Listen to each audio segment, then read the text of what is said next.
Sir, आप देख कार्यकारिणी की बैठक का दूसरा दिन है और बैठक के बाद आपको बता दें कि पीएम मोदी नेताओं को करेंगे संबोधित। नेताओं को जीत का मंत्र देंगे। पीएम मोदी, सीएम योगी, डिप्टी सीएम बैठक में मौजूद है। अमित शाह और जेपी नड्डा भी बैठक में मौजूद है। आज कई अहम मुद्दों पर चर्चा जारी रहेगी। पहले दिन 9 मुद्दों पर चर्चा हुई है, तो नेताओं को जीत का मंत्र आज पीएम मोदी देते हुए नजर आएंगे और सीएम योगी, डिप्टी सीएम बैठक में मौजूद रहेंगे। आज कई अहम मुद्दों पर चर्चा जारी है और पहले दिन 9 मुद्दों पर चर्चा हुई है। बड़ी खबर आपको बता दें और साथ ही आज बीजेपी कार्यकारिणी बैठक का दूसरा दिन और इस बैठक में पीएम मोदी नेताओं को संबोधित करेंगे। नेताओं को जीत का मंत्र देंगे पीएम मोदी और सीएम योगी, डिप्टी सीएम बैठक में मौजूद रहेंगे और आज कई अहम मुद्दों पर चर्चा जारी रहेगी। पहले दिन 9 मुद्दों पर चर्चा और आज बीजेपी कार्यकारिणी बैठक का दूसरा दिन है और पहले दिन कार्यकारिणी की बैठक का दूसरा दिन है आज। और उसके साथ साथ यहाँ पर आपको बता दें कि बैठक के बाद पीएम मोदी नेताओं को संबोधित भी करेंगे।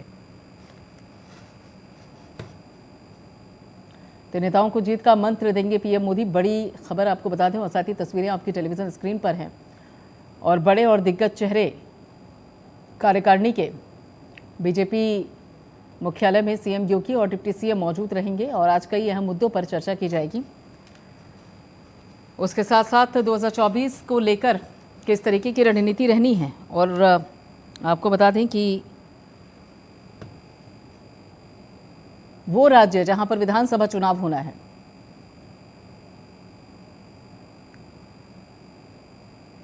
उसको लेकर भी रणनीति तैयार की जाएगी। बैठक के बाद पीएम मोदी नेताओं को संबोधित करेंगे। बड़ी खबर आपको बता दें और बेहद अहम ये बीजेपी की राष्ट्रीय कार्यकारिणी की बैठक बताई जा रही है।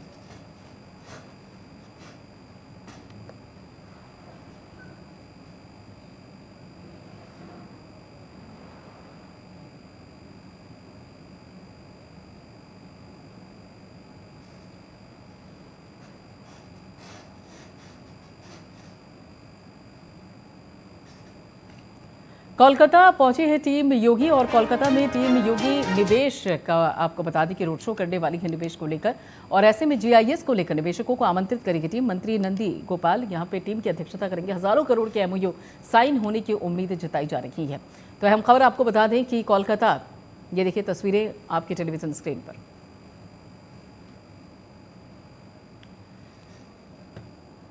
तो कोलकाता में टीम योगी का निवेश को लेकर ये रोड शो। मंत्रिमंडल में हमारे सहयोगी साथी दयाशंकर सिंह जी, माननीय मंत्री परिवहन Ajit Pal Singh ji,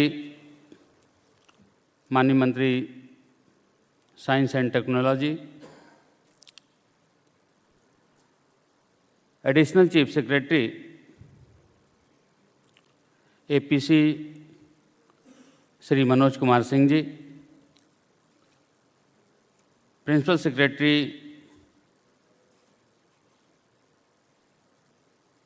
tourism Shri Mukesh Kumar Meshram ji, CEO UPSIDA Shri Mayur Maheshwari ji, MSME Shri Pranjal Yadav ji, MD PICUP Piyush Verma ji, director ENY DP Das ji, CII के MD and CEO Berger Paints Abhijit Rai ji, media के सभी हमारे बंधुओं, सभी हमारे और कोलकाता इंडस्ट्री के टाइकून और पूरे देश में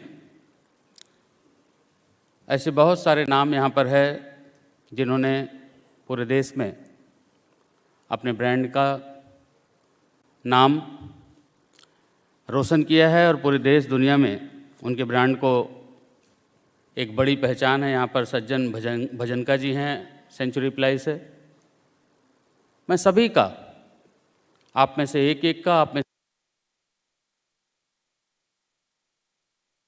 से प्रत्येक का सामने बैठे सभी साथियों का हार्दिक स्वागत और अभिनंदन करता हूं अपनी ओर से, अपनी सरकार की ओर से और सरकार के मुखिया योगी आदित्यनाथ जी की ओर से आप सबका हार्दिक स्वागत और अभिनंदन करता हूं। मित्रों, हम सबका परम सौभाग्य है कि हमारे देश की बागडोर एक परम तपस्वी आदरणीय नरेंद्र मोदी जी के हाथों में सुरक्षित है। हम सब ने देखा है, महसूस किया है और हम सब जानते हैं 2014 के बाद इस देश में स्थिति और परिस्थिति किस तरह से बदली है कि आज देश ही नहीं पूरी दुनिया के लोग और सनातन धर्म को मानने वाले पूरी दुनिया के लोग भारत की ओर आकर्षित हैं और भारत का दिन प्रतिदिन पूरे देश में, भारत पूरी दुनिया में एक विश्व गुरु बनने की ओर जो अग्रसर है, ये 2014 से 2022 में आप सब ने महसूस किया है। ऐसे परम आदरणीय प्रधानमंत्री नरेंद्र मोदी जी की ओर से भी मैं आप सबका हार्दिक स्वागत और अभिनंदन करता हूं। हमने कहा कि हम सबका परम सौभाग्य, जहां एक और हमारे देश की बागडोर एक परम तपस्वी आदरणीय नरेंद्र मोदी जी के हाथों में सुरक्षित है, तो दूसरी ओर हमारे प्रदेश की बागडोर एक कर्मयोगी मुख्यमंत्री योगी आदित्यनाथ जी के हाथों में है, जो प्रदेश में रहने वाले 25 करोड़ लोगों को अपना परिवार मानते हैं। माननीय प्रधानमंत्री जी इस देश में रहने वाले 130 करोड़ लोगों को अपना परिवार मानते हैं। अंतिम गांव तक विकास की रोशनी पहुंचे, अंतिम व्यक्ति तक सरकार की योजनाओं का लाभ पहुंचे, इसके लिए लगातार सरकार ने काम किया है। उसी का नतीजा है कि आज पूरे देश ही नहीं, पूरी दुनिया में उत्तर प्रदेश, अगर हम कहें भारत दुनिया में सबसे अच्छा डेस्टिनेशन बनकर के उभरा है इंडस्ट्री लगाने के लिए, निवेश करने के लिए, तो भारत में सबसे अच्छा डेस्टिनेशन उत्तर प्रदेश बनकर के उभरा है इंडस्ट्री लगाने के लिए और निवेश करने के लिए। कानून व्यवस्था की अभी हमारे सभी साथियों ने आपके बीच में बातें रखी है। उत्तर प्रदेश में 2017 के पहले चाहे सपा की सरकार रही हो, चाहे बसपा की सरकार रही हो, लंबे समय तक कांग्रेस की सरकार, एक बार सपा, एक बार बसपा, एक बार सपा और एक बार बसपा, इनका कभी भी एजेंडा नहीं रहा कि इंडस्ट्री आए, इनका कभी भी एजेंडा नहीं रहा कि रोड की कनेक्टिविटी अच्छी हो, एयर कनेक्टिविटी अच्छी हो। केवल और केवल एक एजेंडा था कि कैसे हमारा वोट बढ़े और कैसे नोट बढ़े, कैसे उनकी तिजोरी भरे। तो उसी का कारण था कि यूपी एक बीमारू राज्य के रूप में जाना जाता था, बीमारू राज्य के रूप में उसकी पहचान थी। लेकिन 2017 से 2022 में उत्तर प्रदेश उत्तम प्रदेश बना है, अब सर्वोत्तम प्रदेश बनने की ओर अग्रसर है। मैं आप सबका सहयोग चाहता हूं उसमें। उत्तर प्रदेश में अगर हम कनेक्टिविटी की बात करें तो आज उत्तर प्रदेश में जब हम सरकार में आए थे केवल 2 एयरपोर्ट संचालित थे, केवल 2 एयरपोर्ट संचालित थे, एक लखनऊ और एक वाराणसी। आज उत्तर प्रदेश में 9 एयरपोर्ट संचालित हैं। केवल 24 जगह उड़ानें भरते थे उत्तर प्रदेश से, आज 90 से ज़्यादा जगह उत्तर प्रदेश उड़ान भर रहा है और 9 एयरपोर्ट संचालित हैं और 90 से ज़्यादा जगह उड़ान भर रहा है। 19 एयरपोर्ट, बहुत जल्दी 14 डोमेस्टिक एयरपोर्ट और 5 इंटरनेशनल एयरपोर्ट होने का। तो यहाँ पर यूपी सरकार के औद्योगिक मंत्री नंद गोपाल नंदी बाकायदा जिस तरीके से अभी कह भी रहते हैं कि देखिए उत्तर प्रदेश को आगे लेकर जाना है, विकास के पंख उत्तर प्रदेश को लगाने हैं और इसके लिए ज़रूरी है कि निवेश आएगा, तभी रोजगार जैसी एयर प्लान जैसी जो समस्याएं हैं वो दूर हो पाएंगी। और इसके साथ साथ उन्होंने ये भी कहा है कि सहयोग सभी का चाहिए और जिस तरीके से टीम योगी यहाँ पर लगातार काम कर रही है और टीम योगी विदेश जाती है और वहाँ पर भी जो रोड शो है निवेश को लेकर वो करती है और उसके बाद जो घरेलू यहाँ पर उद्योगपति हैं उनको भी उत्तर प्रदेश का रास्ता दिखाने के लिए बाकायदा जो काम है वो किया जा रहा है। और इस बाबत हम ये देखिए तस्वीरें आपके टेलीविजन स्क्रीन पर हैं, हज़ारों करोड़ के MOU साइन होने के बाद सामने आ रही है। कोलकाता में पहुंची है टीम योगी की निवेश जो टीम है और अभी हमने देखा था कि किस तरीके से महाराष्ट्र भी गए थे CM योगी आदित्यनाथ और वहाँ पर सीएम योगी आदित्यनाथ ने बाकायदा निवेशकों को बताया था कि अब उत्तर प्रदेश में निवेश और निवेशक कितने सुरक्षित हैं, और उसी बाबत ये जो मोर्चा है इस वक्त प्रयागराज में देखा था। नंद गोपाल नंदी पहुंचे थे जो कि औद्योगिक मंत्री हैं, और उसके बाद नंद गोपाल नंदी जो हैं आज यहाँ पर मौजूद हैं। और कोलकाता में आपको बता दें कि बाकायदा इस बाबत कार्यक्रम हो रहा है, और कोलकाता के जो उद्योगपति हैं, उद्योग घराने हैं, उनको उत्तर प्रदेश का रास्ता दिखाया जा रहा है।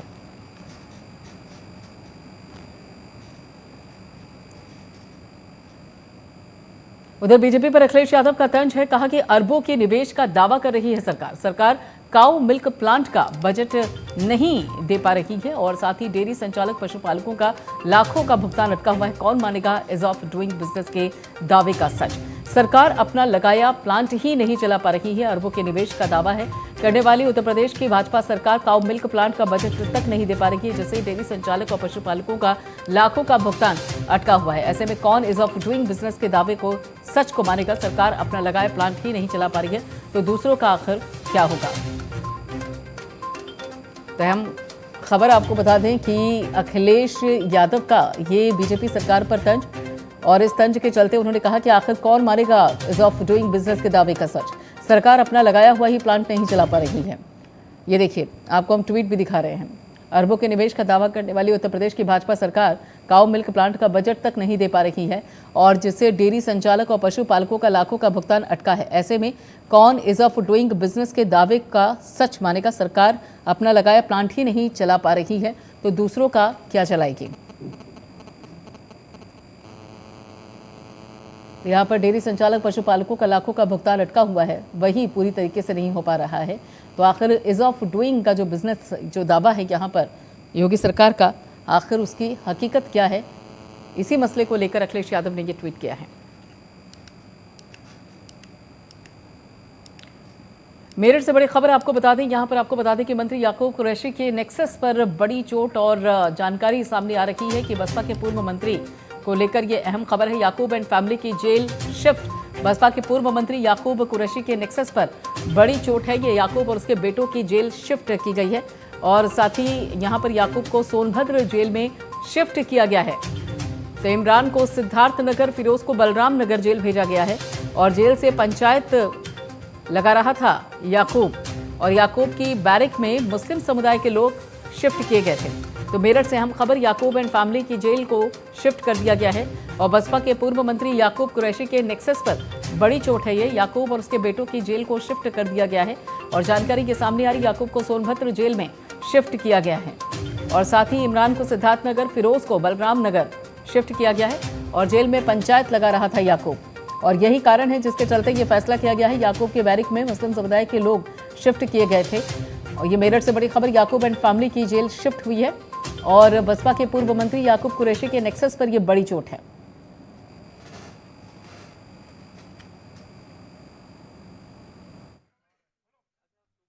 शासन के आदेश थे, शासन के आदेशानुपालन में याकूब कुरैशी को सोनभद्र, फिरोज को सिद्धार्थनगर, इमरान को बलरामपुर ट्रांसफ़र किया गया है। सर, किन कारणों की वजह से यहाँ से स्थानांतरण करना पड़ा है? कारण तो हमें भी नहीं पता है, शासन के आदेश थे उसी का अनुपालन किया गया। कब ये जेल आए थे और कब इन्हें स्थानांतरित किया गया? ये याकूब कुरैशी और इमरान तो 7 तारीख को आए थे, और फिरोज काफ़ी पहले आ गया था। किन अपराधों के तहत आए थे? गैंगस्टर के अंतर्गत आए थे। अच्छा सर, इनसे मिलने के लिए लगभग रोज कितने लोग आ जाते थे? रोज़ नहीं आते थे। जब से याकूब कुरैशी और इमरान का बेटा आया है, साथ में आए हैं, 7 तारीख को आए हैं, 7 जनवरी को। 7 जनवरी को सैटरडे था, और उस दिन ये लोग करीब 2 बजे आए हैं, तब तक मुलाकात हो चुकी थी। अगले दिन संडे था 8 तारीख को, फिर 9 तारीख को इन तीनों लोगों की मुलाकात आई है।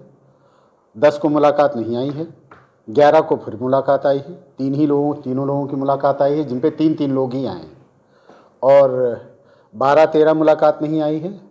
14 को 2 लोगों की पर्ची लगी है, दोनों बेटों की। उधर बांदा से बड़ी खबर आपको बता दें कि मुख्तार अंसारी की पेशी को लेकर सस्पेंस आज और मुख्तार अंसारी को कोर्ट में होना है पेश। पेशी को लेकर अधिकारियों ने नहीं दी जानकारी। कोर्ट ने मुख्तार को फिजिकल पेश करने के दिए हैं आदेश और उसी छठी मामले में गवाही के लिए होना है पेश। तो अहम खबर आपको बता दें, ये जानकारी सामने आ रही है। पेशी को लेकर अधिकारियों ने नहीं दी जानकारी और कोर्ट ने मुख्तार को फिजिकल पेश करने के आदेश दिए थे। उसी छठी मामले में गवाही के लिए होना है पेश। और बांदा से ये खबर है, मुख्तार अंसारी की पेशी को लेकर सस्पेंस। आज मुख्तार अंसारी को कोर्ट में पेश होना है और पेशी को लेकर अधिकारियों ने जानकारी नहीं दी है। कोर्ट ने मुख्तार को फिजिकल पेश करने के निर्देश दिए थे।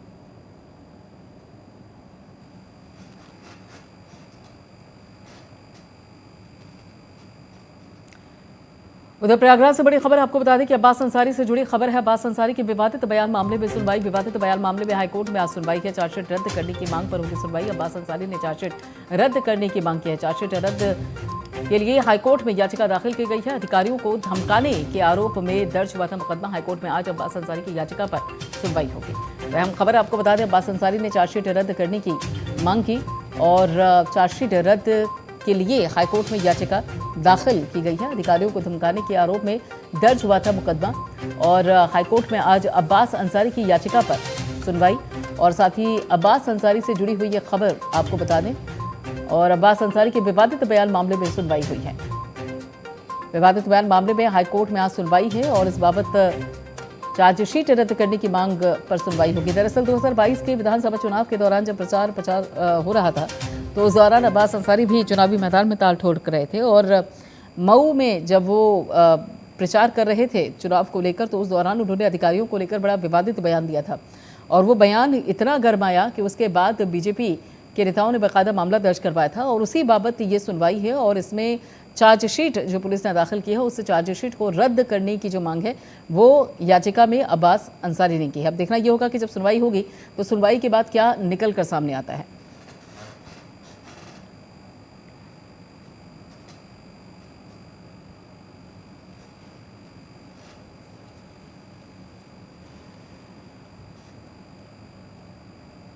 उधर मथुरा से हम खबर आपको बता दें, श्री कृष्ण जन्मभूमि मामले में सुनवाई आज है। 13.37 एकड़ भूमि से जुड़े हुए मामले में सुनवाई है। सिविल जज सीनियर डिवीजन की अदालत में ये सुनवाई है और प्रतिवादी पक्ष कोर्ट में रखेगा अपनी दलील। मुस्लिम पक्ष ने याचिका को गलत बताया है। तो अहम खबर, सिविल जज सीनियर डिवीजन की अदालत में सुनवाई और प्रतिवादी पक्ष कोर्ट में अपनी दलील आज रखेगा। मुस्लिम पक्ष ने याचिका को गलत बताया है। तो श्री कृष्ण जन्मभूमि मामले में सुनवाई आज होनी है। मथुरा से ये बड़ी खबर, 13.37 एकड़ भूमि से जुड़े हुए मामले में होगी सुनवाई। सिविल जज सीनियर डिवीजन की अदालत में सुनवाई है।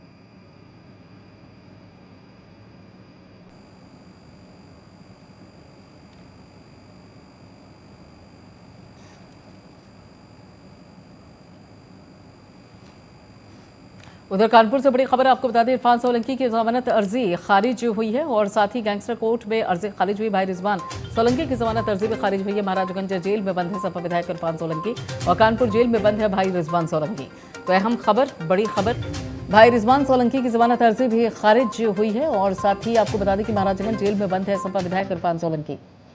और ऐसे में एक और झटका लगा है, कानपुर जेल में बंद है भाई रिजवान सोलंकी। इसके साथ ही इरफान सोलंकी की जमानत अर्जी खारिज कर दी है और बड़ी उम्मीदों के साथ ये अर्जी दाखिल की गई थी लेकिन उस पर पानी फिर गया। गैंगस्टर कोर्ट यहाँ पर जो अर्जी थी जमानत की आस में लगाई गई थी लेकिन उसको खारिज कर दिया गया है और महाराजगंज जेल में बंद है इरफान सोलंकी। कानपुर जेल में बंद है भाई रिजवान सोलंकी। तो यहाँ पर इरफान सोलंकी की जमानत अर्जी खारिज हुई है। बड़ी खबर कानपुर से, गैंगस्टर कोर्ट में अर्जी खारिज हुई है और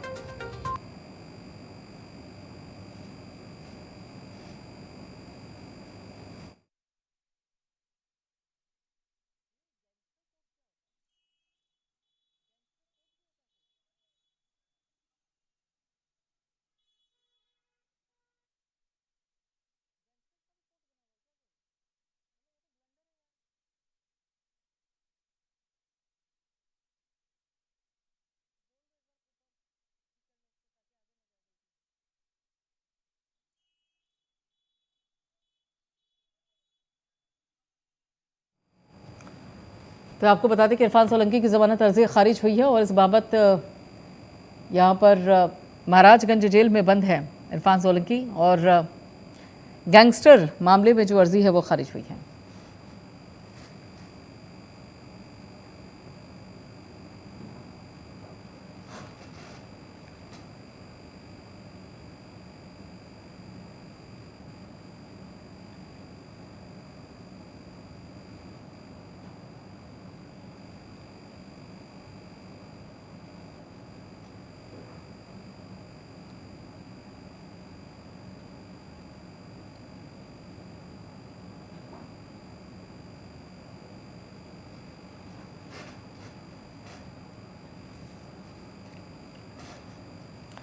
उधर प्रयागराज से हम खबर आपको बता दें कि महंत नरेंद्र गिरी की खुदकुशी से जुड़ा हुआ ये मामला है। मुख्य आरोपी समेत 3 आरोपी पर आरोप तय होंगे। प्रयागराज के सेशन कोर्ट में तय होंगे आरोप। तीनों आरोपी अभी जेल में बंद हैं। मुख्य आरोपी आनंद गिरी चित्रकूट जेल में बंद है। 2 आरोपी प्रयागराज की नैनी सेंट्रल जेल में बंद है। तो अहम खबर आपको बता दें, प्रयागराज की सेशन कोर्ट में तीनों आरोपी जेल में बंद है और आज आरोप तय किए जाएंगे। मुख्य आरोपी आनंद गिरी चित्रकूट जेल में बंद है। अहम खबर, 2 आरोपी प्रयागराज की नैनी सेंट्रल जेल में बंद है। प्रयागराज से बड़ी खबर, महंत नरेंद्र गिरी की खुदकुशी से जुड़ा हुआ मामला। मुख्य आरोपी समेत 3 आरोपियों पर तय होंगे आरोप।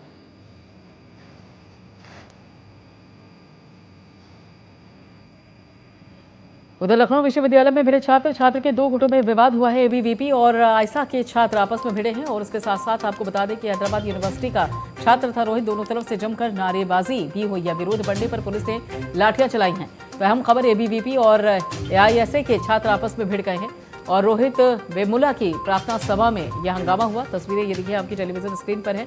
विरोध को लेकर हैदराबाद यूनिवर्सिटी का छात्र था रोहित। दोनों तरफ से जमकर नारेबाजी हुई है और विरोध भरने पर पुलिस ने लाठियां चलाई हैं। लखनऊ विश्वविद्यालय में छात्र भिड़े हैं, बड़ी खबर आपको बता दें।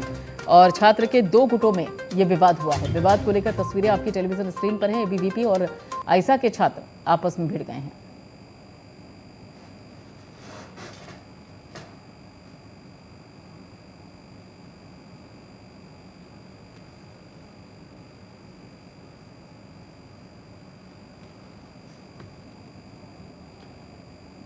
आशीष वर्मा हमारे साथ जुड़ चुके इस बाबत आगे की जानकारी देने के लिए। आशीष, कहाँ क्या मसला क्या है इस विवाद को लेकर? जी बिल्कुल, देखिए प्रियंका, ये राजधानी लखनऊ के लखनऊ यूनिवर्सिटी का मामला है, जहां पर आज सुबह जो लखनऊ यूनिवर्सिटी के जो छात्र हैं वो रोहित वेमुला की बर्सी पर विश्वविद्यालय में एक कार्यक्रम करने की परमिशन मांग रहे थे। हालांकि विश्वविद्यालय ने इस कार्यक्रम की परमिशन नहीं दी और जो बच्चे हैं, जो छात्र हैं, वो एक एकत्रित होकर के नारेबाजी करने लगे थे। इसको लेकर के जो दूसरे गुट के जो छात्र थे, यानी कि जो एबीपी के छात्र थे, वो भी आमने सामने हो गए और आमने सामने में दोनों में झड़प हुई, हाथापाई हुई। हालांकि मौके पर पुलिस ने पहुंच करके दोनों छात्रों को कुछ छात्रों को गिरफ्तार किया है और कुछ छात्रों को छात्रावास में भेजा है। तो ये कहा जा सकता है कि जो दोनों छात्र थे उसमें आपस में लाठीचार्ज भी किया पुलिस ने। और अब जिस तरीके की स्थितियां हैं, मामला बिल्कुल शांत करा दिया गया है। मामला सिर्फ और सिर्फ रोहित वेमुला की बरसी को लेकर के था, जिसमें जो छात्र हैं वो कैंपस के अंदर ही वो बरसी मनाने की परमिशन मांग रहे थे, जो परमिशन लखनऊ विश्वविद्यालय ने नहीं दी थी। चलिए, बिल्कुल, बहुत बहुत शुक्रिया आशीष इस सारी अपडेट के लिए, सारी जानकारी के लिए। तो आपको बता दें कि दोनों तरफ से बताया जा रहा है कि विवाद हुआ है।